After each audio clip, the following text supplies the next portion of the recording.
Hi, so we've had a question about what Christians believe about evil and sin and all that kind of stuff. And I thought this would maybe be the right place to address it. So, I mean, there's kind of a philosophical argument, and then there's a kind of theological, and then you can talk biblical. So, I mean, philosophically, people argue all the time about evil and what it is, and whether it's a thing in itself or whether it's just an absence of good, for example. So, is evil just what they call a privation, an absence of good, or is it actually a thing? And you can go back and forward on that lots and lots. And then people talk about there being different sorts of evil. There's natural evil, like just general suffering to do with disease and natural disasters, and yeah, I mean, you can imagine. And then there's moral evil, and people kind of equate that to sin. So if you're looking for a definition between sin and evil, then part of that definition will be that moral evil as opposed to natural evil.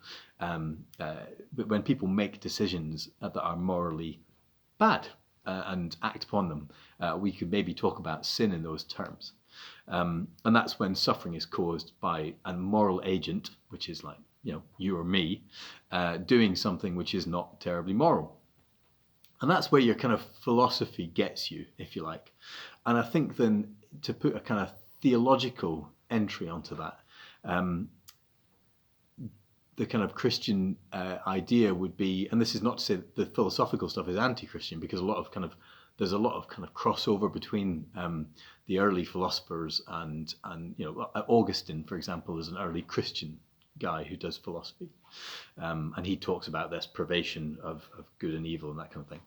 But the theological kind of Christian position would be that sin or evil is what thwarts God's divine purpose for the world. So, for example, if God's purpose is to have relationship with his people, and something comes in the way of that relationship, that would be evil.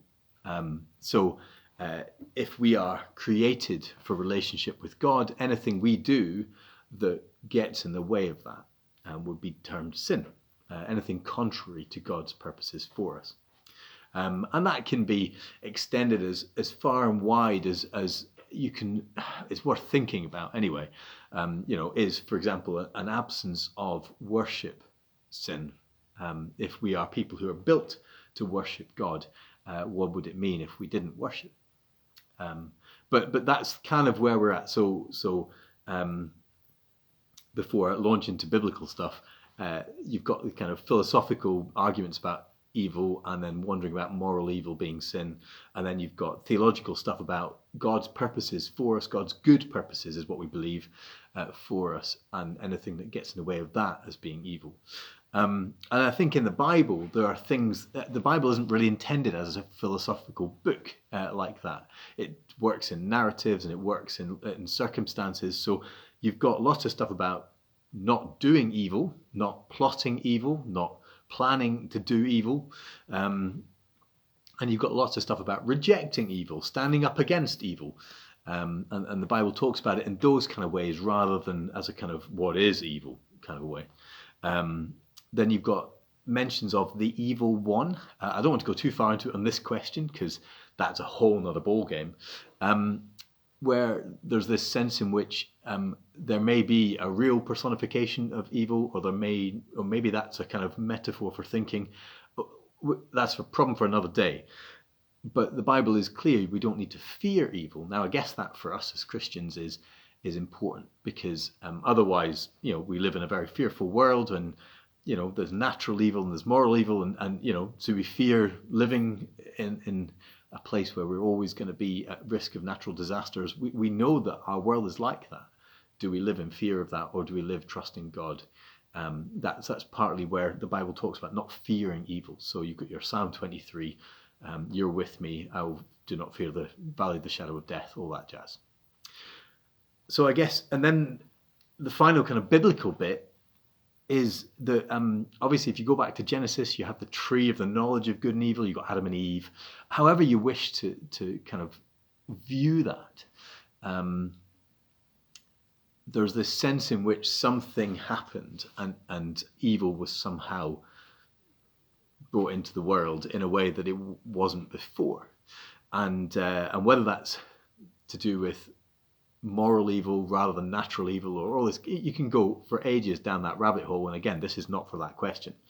But there is somehow that, because sin is relational, if you talk about it in terms of moral evil, sin is relational because it's something that I do or something that someone does to somebody else or to something else that affects somebody else. So it is relational, and I guess that's when it's this sense of the tree of the knowledge of good and evil becomes interesting, because by definition, if you just follow the story for what it is, Adam and Eve did a morally evil thing by disobeying, and that may be because they didn't really understand what was going on, because maybe that understanding only comes later, but they had been told not to do this. And so there's a kind of sense in which the relationship gets broken, and something comes between them and God. And if we then go back to our theological understanding, anything that thwarts divine purpose for the good of their relationship with God is an evil thing, then eating that fruit was an evil thing. So I guess even if you don't then go down the line of what that then means and how do you interpret that kind of story, there is this sense in which evil is in the world, and a lot of it's brought about by our own making. And if you go back to our sense earlier of there being moral evil and natural disasters and all that kind of stuff, they're not separate, because they play off against each other. If we are people who decide to build lots of houses cheaply because we want to make a profit, we then put ourselves at risk of more fallout when there's earthquakes. So moral evil and natural evil don't kind of exist in separate boxes particularly. So I mean, I hope that gives you a sense in which there's this kind of interplay between sin and evil. That's the questions I was asked. The other question I was asked was about where the 7 deadly sins come into that. That's a traditional set of 7 things which kind of sum up what a lot of the big sins that at the time were deemed very, very big. I guess they are made up of the sweep of the biblical understanding of the kinds of things we tend to do. I'm not sure how useful they are as a list personally, but I'm prepared to be corrected on that. But I guess for us, maybe they help us reflect on what might be the most damaging things in our culture and our society today. What might be the things that we find enticing, but we know that they hurt us. And that kind of reflection is probably where they were intended in the first place when the kind of deadly sins list was drawn up.